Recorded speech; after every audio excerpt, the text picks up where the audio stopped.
Менин суроом деген, сиздин мен деген ийгиликтүү адам катары билем, мыкты саясатчы катары. Ошондо деген ушул ийгиликке жетиштин сыры эмне болду жана биринчи ийгилигиңиз эмне болгон? Ийгилик ар ким ар кандайча түшүнөт да. Мисалы, мына Бишкекте карасаңар, заңгыраган тамдары бар, керемет акча байлыктары бар, иштеп аткан жумушу бар, бирок түк бактысы жок. Тынчтыгы жок. Үйүндө рахаты жок. Балдарынын рахатын көрбөйт. Туугандарынын рахатын көрбөйт. Жора жолдошторунун рахатын көрбөйт. Эртеден кечке чейин ойлогон акча, акча, акча, акча, акча деп жүрүп акыры бир күн жүрөк токтойт. Кедей.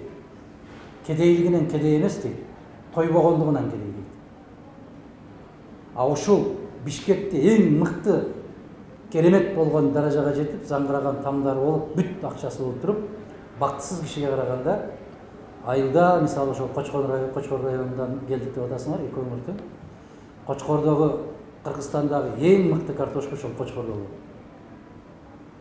Өзүнүн кичинекей бир бүлүшүнө картошка айдап, ошонун түшүмүн алып, ошону сатып, бала чакасы менен керемет болуп айылда жупуну жашап аткан кишинин бактысы Бишкектеги миллионер, миллиардер дегенге караганда 10 эсе бактылуураак болушу мүмкүн.